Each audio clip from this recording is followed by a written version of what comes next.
Sank Vimuri. I am the coordinator for the Mobilize Your City Partnership. Welcome and thank you very much again for joining us this early in the morning or late in the afternoon, wherever you are. So we have about a 1 hour, 45-minute presentation webinar for you this morning about introducing the Mobilize Your City Emissions Calculator. And just a few kind of introductory rules. This webinar is being recorded, so just keep that in mind when you're asking questions or raising hands.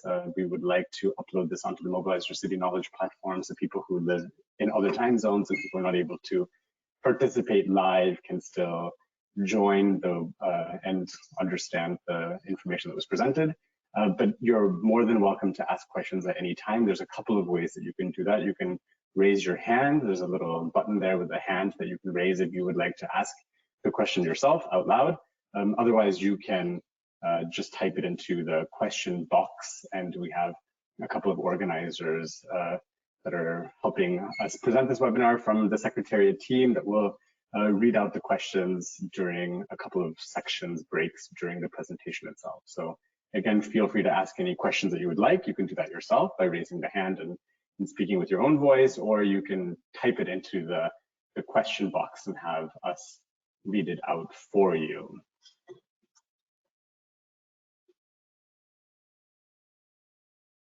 Great. Okay, so I'm going to, I think, get started.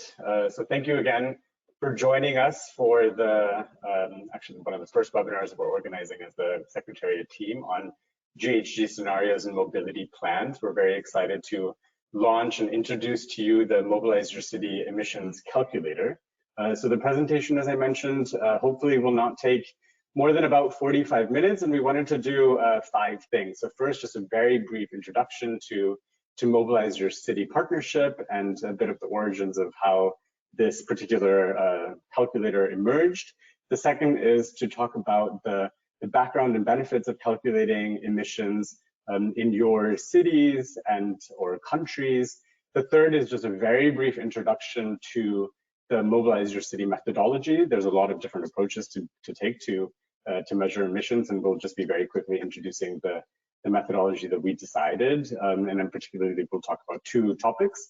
And the fourth is to introduce the calculator itself.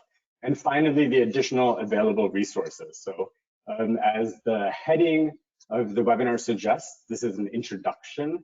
And we think of capacity building as being to know that something is happening and is available. So there's kind of this knowledge, the knowledge to apply it, and then also maybe the knowledge to modify it. So those are the 3 kind of categories of knowledge that we're thinking about in Mobilize Your City. And this is the first block, which is to know that something exists and know how to get into it deeper. And then in section 5, I'll talk about for the people who have to use the tool where they can get more additional information in order to be able to actually apply it in their context. And at the end of that, there's also a way to become really an advanced user where you can choose to modify and adapt the tool to specific contexts as well. So let's get started.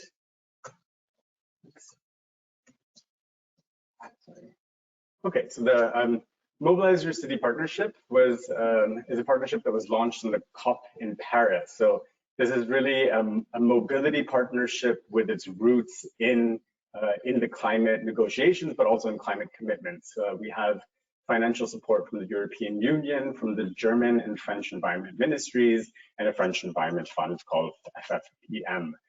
We have a range of different implementing partners. AFD is kind of the major implementing partner, which has been supporting the largest number of cities and implementing sustainable urban mobility plans at the city and national level. But GIZ, Quota 2, ADEM, KFW, ADB, Wuppertal Institute, so you can see the list of implementing partners on the screen. The implementing partners are also supported with organizations and institutions that have specific different technical expertise, including ITDP, UCLG, UN Habitat, Platforma, and we partner additionally with other organizations like SLOCAT and Covenant of Mayors in order to scale up, disseminate this information, and do a little bit more advocacy for increasing resources for mobility.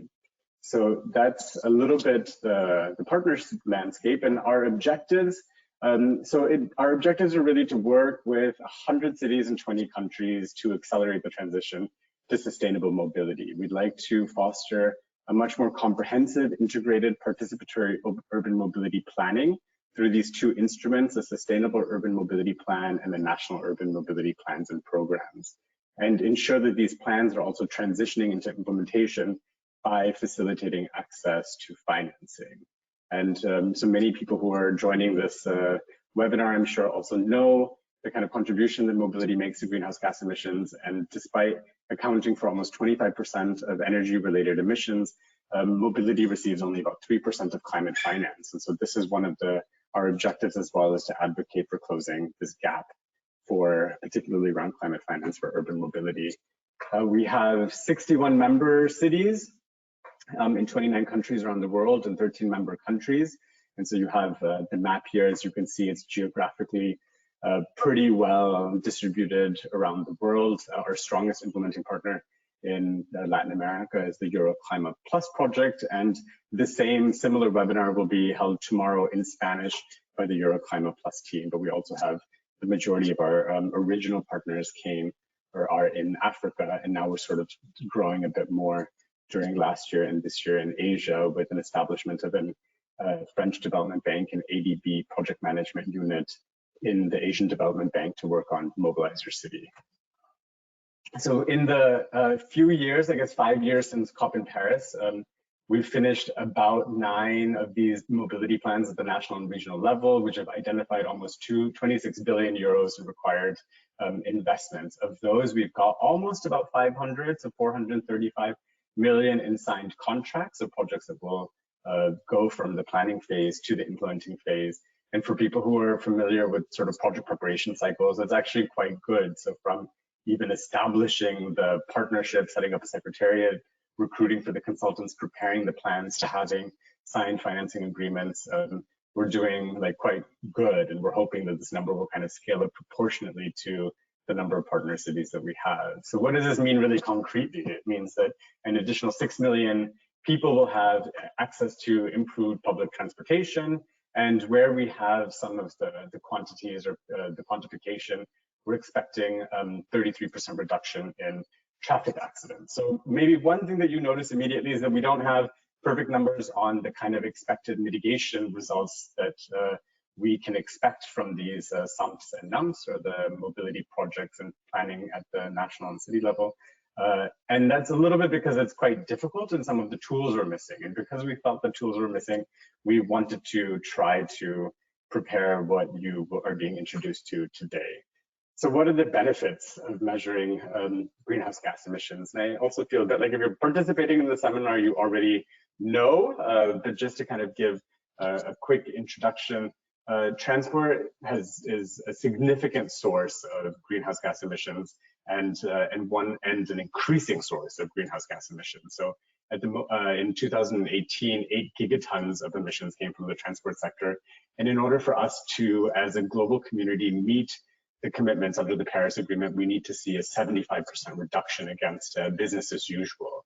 So Mobilize Your City member cities and countries signed a declaration sort of committing themselves to this journey. And the declaration says that they would like to do what's possible and be ambitious, and are targeting a 50% reduction by 2050. So really kind of will significantly help shift this graph down from the blue to the green area. And that was sort of transport as a whole, and we as Mobilize Your City work in urban mobility issues. But of that entire transport emissions, like 8 gigatons, 37% actually come from transport emissions in cities, so in cities and city clusters. And of the total emissions, so including energy, land use change, I mean, it's 8%. So working on urban mobility and urban emissions has kind of a significant contribution to overall emissions globally. And I think this is maybe also not a surprise to anybody, but of the emissions in cities, 80% of those emissions come from the use of motorized passenger transport. So you can see the little picture of the cars. And so we really are trying to come up and encourage transport systems that encourage walking, cycling, public transportation use, to shift these numbers down. So the reasons we think that modeling emissions are necessary is really to get a good sense of what's happening in the present. So what is the status quo? What is the situation now?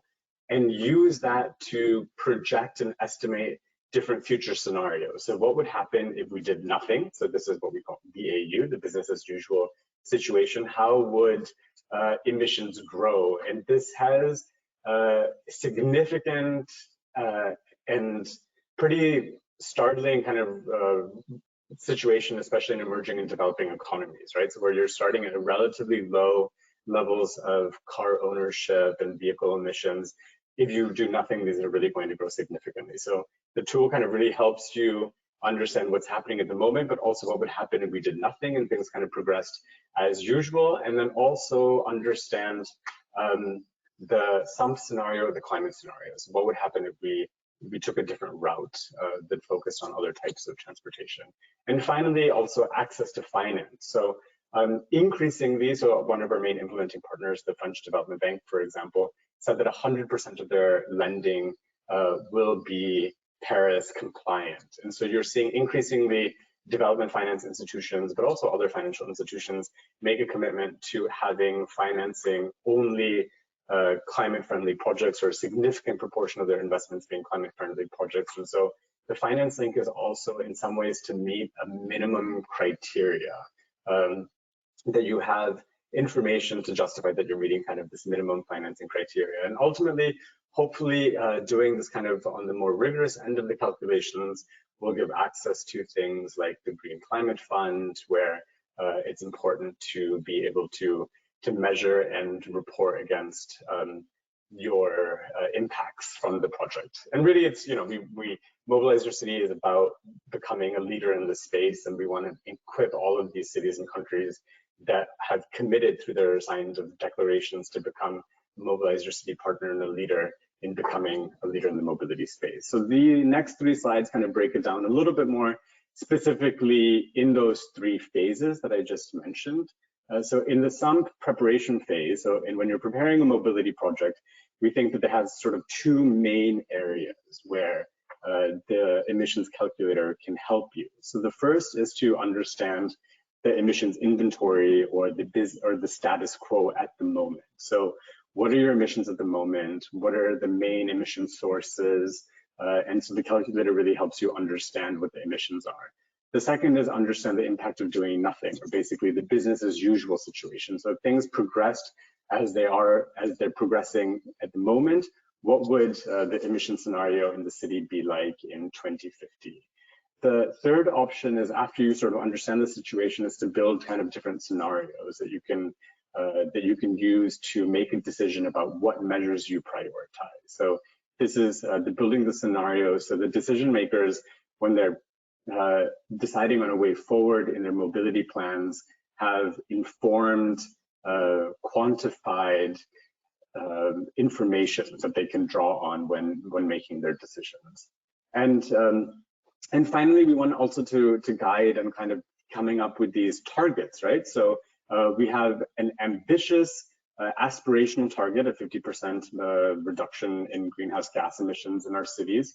But what happens with the mobility plan given the financial constraints? Like what is possible, and coming up with these exact targets based on the available resources, we think is really important also kind of to feed back into national governments, international conversation about the kind of resources that are required.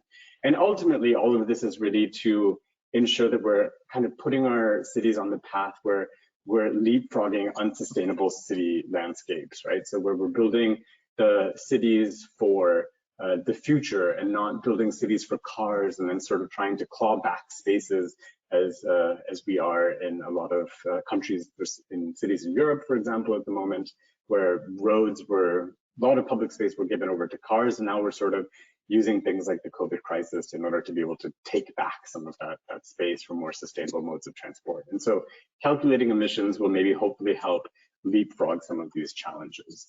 The second, as I mentioned, was to monitor, right? So it's really, once you've made your plan, once you've decided on a scenario that you think would be the right way for the future. The Mobilize Your City Calculator helps you monitor to ensure that you're sort of on track to meeting these commitments. And the commitments are for the city, for the population, and also sometimes for the donors or the financiers, right? So depending on where the money is coming from, we have to report about the emissions. And finally, we think this would be kind of an interesting thing. It's one of our ambitions for our targets for our cities. Not only we want them to become leaders, but we also want them to have a much stronger kind of relationship with the national governments and play a much stronger relationship on climate negotiations and make sure that subnational and non-state actors have a voice in climate negotiations and reporting against the NDCs. And this role can be strengthened by having quantified figures.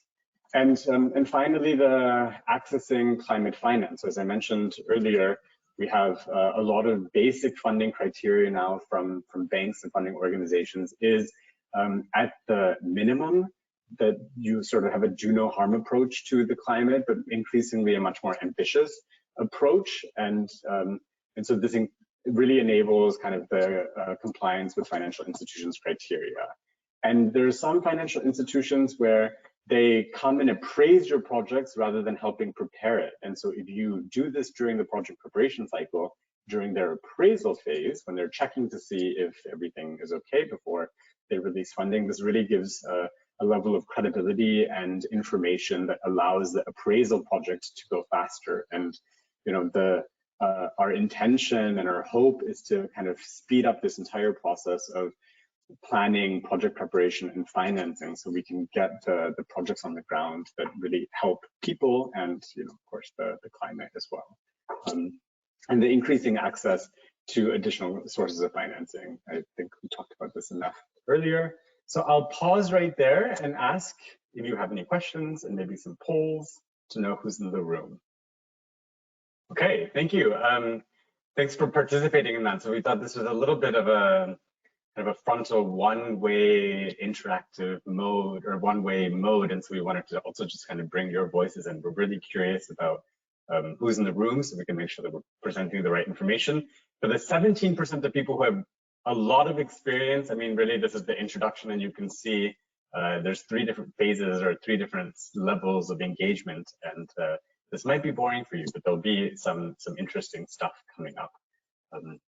So let me go on to kind of present a little bit about our methodology. So I think there's only a few things that I wanted to say that are that I wanted to particularly highlight.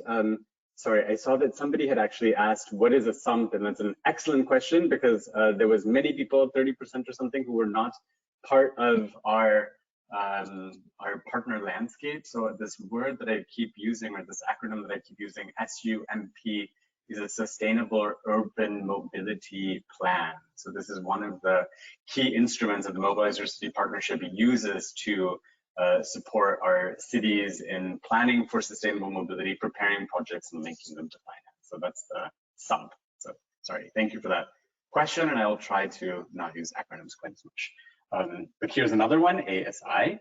So the couple of methodological things that I wanted to just sort of highlight from the tool, which in the subsequent phases, there'll be a lot more information about this, is that it's really based on the avoid, shift, and improve approach to sustainable transport. So for the people who are not quite as familiar with this, so this is about planning for and thinking about mobility, sustainable mobility, where you avoid unnecessary travel, which is a little bit like maybe what we're all kind of being forced to do at the moment using ICT, so we're information communication technology. So we're not physically meeting in a place where everyone has to take modes of transport and emit emissions, but hopefully many of you are sitting comfortably at home as I am as well, but having also better planned cities so that you can quickly walk to the supermarket, to work, to daycare, to primary care physicians, having a regional and local economy that sustains a little bit more of our kind of basic needs like food and things. So that's kind of the avoid column. The shift is to shift from unsustainable to more sustainable modes of transport. So this means If you're on a bus, can you walk? If you're in a car, can you take the bus? So this is really transitioning from higher emitting and to lower emitting. And the last one, which is almost, we hope, at some point will become really like, this is the order in which we think that these approaches should be prioritized, is to improve technology. So improve fuel cells, improving efficiency. So when you cannot avoid and shift, you have to improve the emission factors of the types of transportation that you're using now. So this is the kind of the approach that this methodology, the Mobilize Your City tool, is built on. So for people who are not familiar with the avoid, shift, and improve approach, this is quite like an important fundamental thing that the calculator builds on, and it's worth reading more about. The second thing that I wanted to mention is also the territorial approach. So you know, I'm assuming many of you live in cities. Maybe that's a question for another time. So there's a lot of traffic in cities, through cities, and the calculator focuses on the traffic, the emissions within the system's boundary. And it says city boundary there, but I'm sorry, maybe I should have used a different graphic. But the system's boundary can be defined by how you're defining the system's boundary in your project preparation, in your project. So whether it's an administrative city or a functional city, whether it's a metropolis area, we're looking at the emissions that happen from trips within that territory and that happen within that territory as people are passing through or coming in. So you can see a little bit the dots.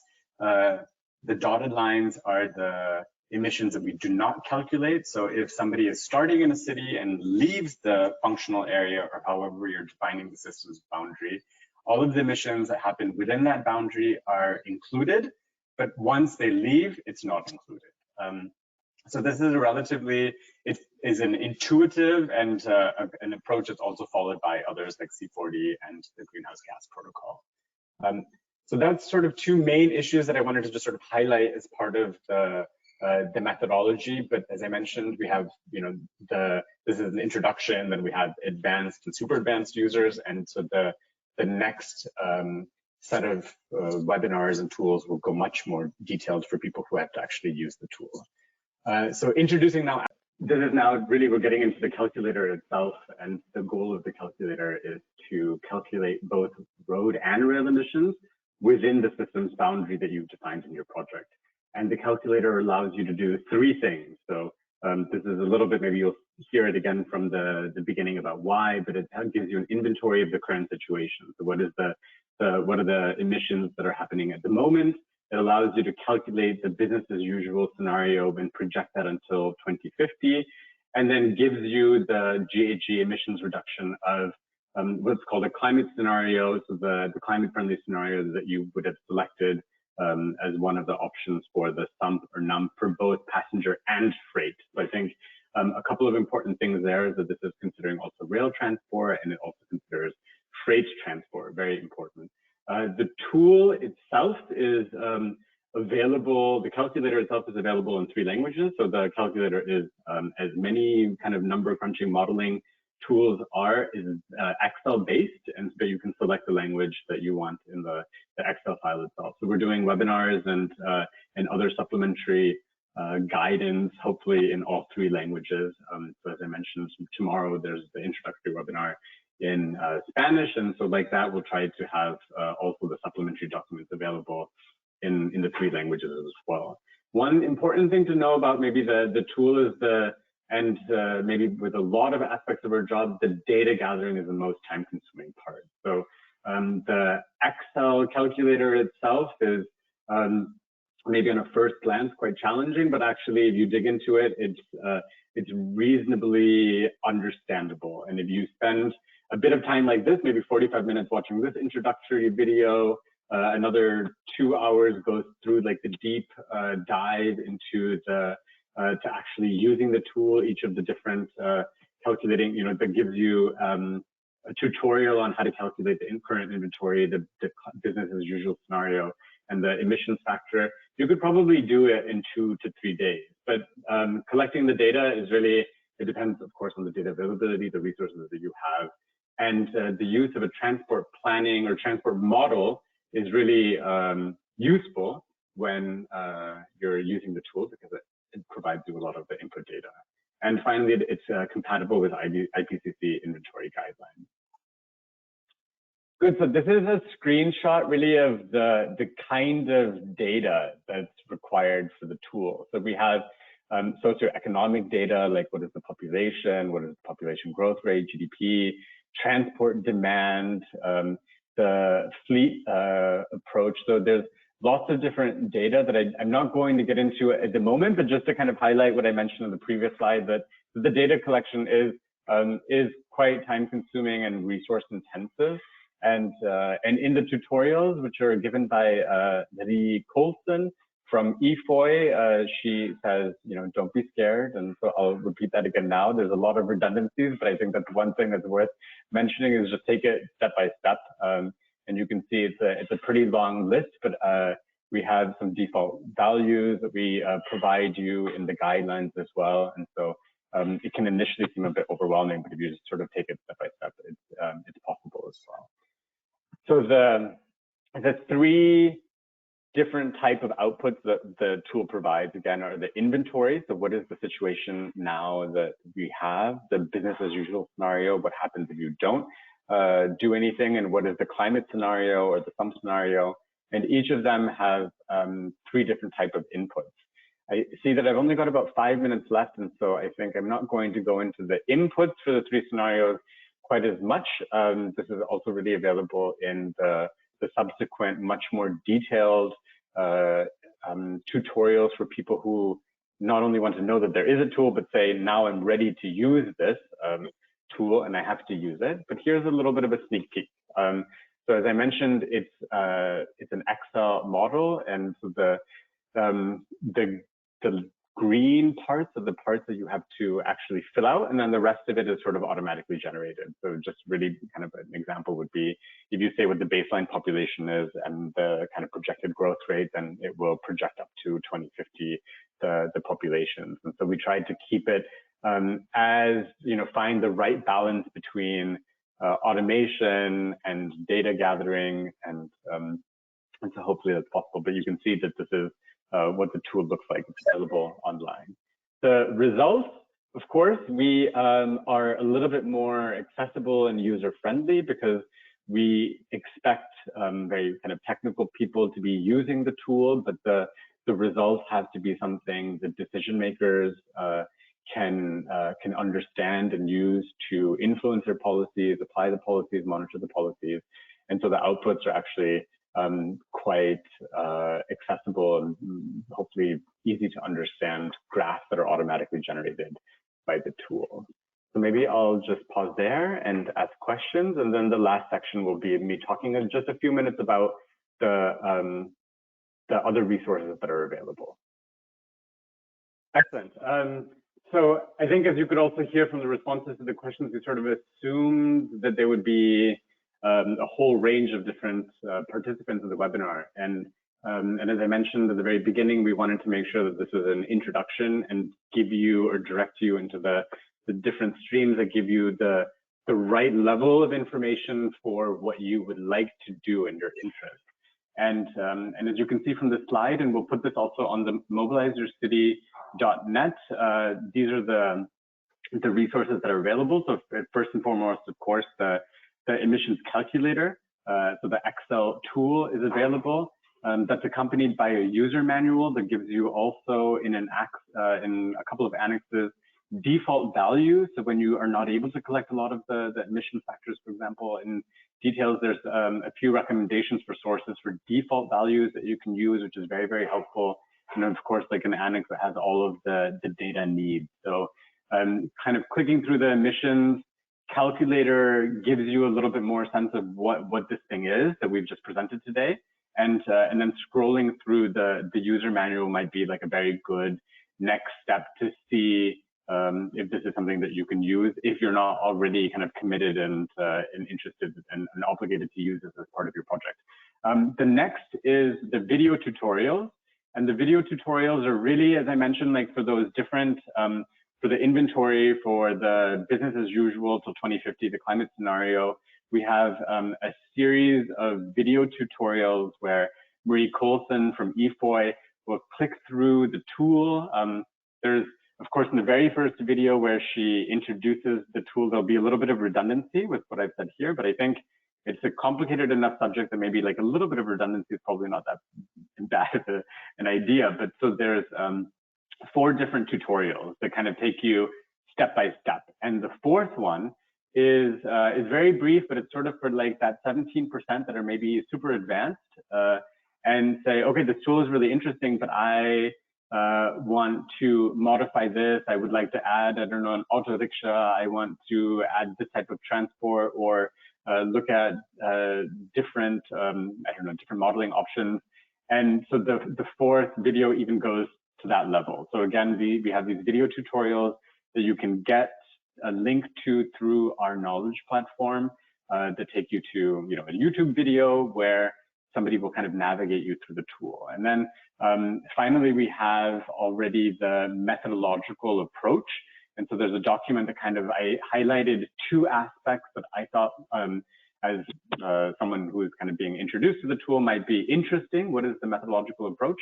But this document kind of gives people who are interested much more rich detail. And if you have to use the tool, if you want to use the tool, I think kind of going through these different sets of resources would be really useful.